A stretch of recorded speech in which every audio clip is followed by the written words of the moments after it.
Bom dia, sétimo ano, tudo bem com vocês? Bom, vamos fazer a correção então da tarefa que ficou da aula passada.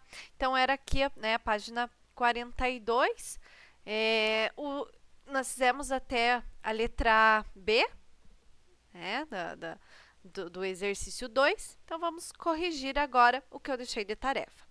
Então, na página lá, gente, 42, letra C. Que palavra ou expressão introduz o ponto de vista de Pelanda? Então, quando ele fala acrescento, então, se nós voltarmos aqui no texto, quando ele usa esse acrescento, é que ele introduz aí o ponto de vista, a opinião dele, tá? Agora, exercício número 3. No último parágrafo, o cronista volta a mencionar Rubem Braga, dizendo: concordo com ele, coisas lindas e surpreendentes acontecem. Que situação da viagem na crônica comprova essa ideia? Então, quem fez diferente pode deixar, mas uma das situações foi o fato de a malha que cobre a escola em reforma ser do tom do azul do céu. Tá? Então, essa situação, né, se vocês colocaram, tá certo. Ou ainda a semelhança entre a malha inflada pelo vento às velas de um navio. Tá? Essa também outra situação que vocês podem colocar, né, ou já colocaram, tá certinho. Número 4. Essa situação é objetiva, ou seja, realmente aconteceu ou é fruto da imaginação do cronista? Explique. Então, pelo que nós lemos ali, não é fruto da imaginação, certo? Então, há uma situação real, né? A escola em reforma está coberta por uma malha azul e isso desencadeia a imaginação do escritor e o leva a comparar o azul da malha com o do céu, certo? Número 5. O cronista utiliza duas formas de tratamento em seu texto. Letra A, identifique-as. Então, ele usa duas formas de tratamento, o você e o senhor, certo? Então, né, para se referir lá, a pessoa usa o senhor e depois o você. Letra B, explique o uso que ele faz dessas formas. São mais formais ou mais informais? Em que situações ele usa cada uma delas no texto? O que motivou essa diferença nas formas de tratamento? Então, lá na fala do morador de Lages, então, né, tem duas formas de tratamento que dependia aí da situação comunicativa. Então, o você, ele é utilizado de maneira informal, né? Quando o cidadão começa a falar com ele. Tá? Então, ele usa primeiro o você para começar a falar com ele. Então, o você é uma forma informal de tratamento. Agora, o senhor, né, ele utiliza quando o cidadão imagina que o Pelanda é um poeta, né, tomando então uma atitude mais respeitosa. Então, né, por achar que ele é um poeta, ele era um poeta, né, o morador então mudou a forma de tratamento, já não falava mais você, né, mudou para o senhor, que é uma forma mais formal, mais respeitosa, tá certo? Exercício 6. Releia. Acho que o Braga não era bem um otimista e nem eu o sou. Outro modo adequado de construir essa ideia com o verbo ser é: acho que ele e eu não somos otimistas. Então, explique a concordância verbal. Então, quando nós temos duas pessoas do discurso diferentes, então aqui acho que o Braga não era bem um otimista e nem eu o sou. Então, quando eu tenho duas pessoas do discurso diferentes funcionando como núcleos do sujeito, se uma delas for a primeira pessoa, o verbo vai para a primeira pessoa do plural. Então, perdão, eu falei aqui e nem eu sou, mas é aqui, ó. Acho que ele e eu não somos. Então, ele é terceira pessoa, né? E eu é primeira pessoa. Tá? Então, acho que ele e eu, mesmo que faz parte do sujeito, e os dois são núcleos, mas são pessoas do discurso que são diferentes. Então, se uma delas for a primeira pessoa, o verbo vai para a primeira pessoa do plural. Então, acho que ele e eu não somos, tá? Ele, então, terceira pessoa, eu, primeira pessoa. O verbo vai concordar, então, com os dois, né? Vai para o plural, mas vai concordar apenas com o eu, né? Que é a primeira pessoa. Né? Então, o verbo vai para a primeira pessoa do plural. Leia um comentário sobre a crônica postada por um leitor e responda as questões propostas a seguir. Valéria. Qual de nós não se surpreendeu ao visitar uma cidade até então desconhecida? Quem já não descobriu nas ruas da própria cidade algo novo e diferente, mas que sempre esteve ali? Concordo com você. Nem tudo precisamos levar para casa. Possuir, pois há coisas que simplesmente pertencem a todos, são livres. Dizem que muitas situações são neutras e que a nossa interpretação que dá a elas uma cor, uma forma. Sua crônica se baseia nesse olhar especial do cronista, sempre pronto a se deixar encantar. Uma amiga minha falou dos seus textos, então comecei a ler e virei sua fã, porque a cada texto percebo um convite à reflexão. Além disso, eu me identifico com seus comentários e me pego falando sozinha durante a leitura. Olha, ele também acha isso. Belo texto. Exercício 7. O texto não tem assinatura. Ó. Então, Valéria, né? Mas não é assinatura, não é o nome da pessoa. E 19 de julho de 2017, às 19h58. Tá? Então, aqui, o texto não tem assinatura. Que informações há sobre quem o escreveu e quando? Então, a indicação do autor e da data da postagem precedem o texto. Tá? Então, aqui, eu falei Valéria, que não é, mas é, tá? Perdão. Então, temos o nome e a data da postagem. Tá? Mas nós não temos aqui a assinatura, né, no final. Então, que informações há sobre quem escreveu e quando? A indicação do autor e da data precedem o texto. Número 8. Ao fazer um comentário a um post, a pessoa tem uma intenção em particular.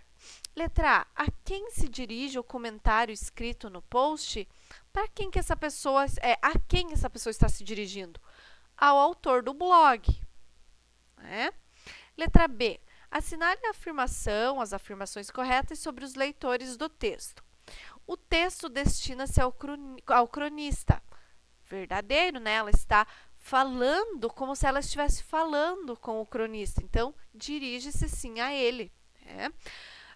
Os demais leitores do blog têm acesso ao comentário e podem, inclusive, comentá-lo. Sim, né? Você já deve ter visto que quando há um comentário em um post, geralmente ele fica aberto para todos os leitores lerem, né? Verem esse post, esse comentário. O post deve ser lido apenas pelo autor do texto por conter relatos de experiências pessoais. Não, qualquer um que entre vai poder ler, e não só o autor, né, e muito menos só por ter experiências pessoais. Né? Isso não tem nada a ver. Letra C. Qual é a intenção comunicativa fundamental do comentário lido? Criticar, elogiar, fazer perguntas ou sugerir algo? Aqui, ela sugeriu, ela criticou, ela fez perguntas? Não, né? Ela elogiou. Então, aqui a intenção é elogiar. Letra D. A frase final, belo texto, reforça essa intenção comunicativa? Explique. Então, ela elogiou o texto inteiro, né? Aí terminou com um belo texto. Isso reforça, né? Porque elogia o texto. Então, ela já estava ali elogiando. No final, ela falou, né? Belo texto. E isso reforça porque elogia o texto. O exercício 9. No comentário lido, há uma opinião sobre o trabalho do cronista com base em argumentos. Assim, responda. Então, letra A. Os 3 primeiros parágrafos do comentário retomam ideias da crônica. Quais? Que opinião a autora do comentário acrescenta a elas? Então, retomam quais ideias? Retomam a ideia de que as pessoas se surpreendem ao visitar uma cidade desconhecida e, às vezes, ao andar pela própria cidade. Tá? Então, retoma essas duas ideias. Retoma também a ideia de que não é preciso ter tudo o que se deseja. E que opinião que a autora do comentário acrescenta, né? Ela coloca ainda que a interpretação de cada indivíduo é que dá forma às situações, né? Essa que é a opinião aí que ela acrescenta no texto. Letra B. No quarto parágrafo, a autora explica como começou a ler o blog de Pelanda. Quais são os dois motivos que ela apresenta para ter se tornado uma leitora constante das crônicas dele? Então, ela percebe nas crônicas dele um convite à reflexão e se identifica com os comentários que ele faz. Então, por isso que ela se torna uma leitora constante desse autor. O exercício 10 é pessoal, ou seja, vocês vão fazer de acordo com a experiência de vocês. Então, provavelmente você já leu outros comentários em sites, blogs ou redes sociais. Esses comentários são marcados pela subjetividade ou pela objetividade? Explique. Então, subjetividade significa que quem escreve os comentários, eles podem colocar situações vividas por eles, né? É algo objetivo, que eles também pensam. E objetividade é que eles escrevem de maneira mais clara e sem dar a opinião, sem dar o ponto de vista. Tá? Então, quando vocês leem esses comentários, eles são marcados pela subjetividade ou pela objetividade? Né? Então, explique. Então, aí é pessoal. Número 11. Observe alguns termos usados para organizar o texto documentário. Uma amiga minha falou dos seus textos. Então, comecei a ler e virei sua fã, porque a cada texto percebo um convite à reflexão. Além disso, eu me identifico com seus comentários. Qual termo organizador? Letra A. Indica uma ideia, que uma ideia será somada à outra já mencionada e que as duas ideias levam a uma mesma conclusão. O além disso. Tá? Então, esse organizador, esse termo aqui, além disso, ele indica que vai ser somada uma outra ideia e que as duas levam a uma mesma conclusão. A letra B indica uma conclusão provocada pelo que foi dito antes. O então, né? Então, uma amiga minha falou dos seus textos, então comecei a ler e virei sua fã. A letra C apresenta um motivo para o que foi dito antes, o porquê. Né? Então, comecei a ler e virei sua fã, porque a cada texto percebo um convite à reflexão. Tá? Exercício 12. Releia esse trecho do comentário à crônica. Qual de nós não se surpreendeu ao visitar uma cidade até então desconhecida? Explique a concordância verbal de surpreender nesse enunciado. Então, aqui, qual de nós não se surpreendeu? Veja que o verbo, gente, ele está na terceira pessoa do singular, concordando com o pronome qual, tá? Da expressão qual de nós. Veja que não concorda com o nós, e sim com o qual, certo? Então, está feita a concordância dessa maneira nessa oração. Bom, eu vou abrir aqui o estilo de vocês lá na página 47, onde diz lá, organize as ideias, tá? Então, vamos ler aqui o enunciado dessa atividade. Então, atividade número 1. Relacione as características do gênero crônica argumentativa indicadas à respectiva passagem do texto Alice no Reino do iPad. Então, aqui nós temos as características da crônica argumentativa e aqui nós temos algumas passagens da crônica que nós já fizemos a leitura, certo? Então, nós temos que relacionar aqui, né, as características com as respectivas passagens do texto. Então, vamos lá. A resposta eu antecipava, é discutível. Aqui, alunos, corresponde à aproximação entre cronista e leitor, né? A resposta, eu antecipava, é discutível. Então, aqui nós temos a aproximação do cronista e leitor. Então, vamos pôr aqui a letra D. Passada a emoção pela perda de Jobs. Aqui nós temos a inspiração em assuntos do cotidiano, em fatos divulgados na mídia e discutidos pela sociedade, né? Então, o Steve Jobs faleceu em 5 de outubro de 2011 e a crônica foi publicada em 26 de outubro desse mesmo ano. Portanto, a morte dessa personalidade contribuiu para as inúmeras mudanças em nossa época, ainda, né? E ainda estava em discussão quando a crônica foi escrita. Então, por isso que é uma inspiração em assuntos do cotidiano. Então, vamos colocar aqui a letra B. Terminei a última coluna perguntando. Aqui a gente sabe que é um texto publicado em jornal com certa regularidade. Então, vamos para a letra A. E a última aqui a gente sabe que é a letra C, né? Mas vamos ler mesmo assim.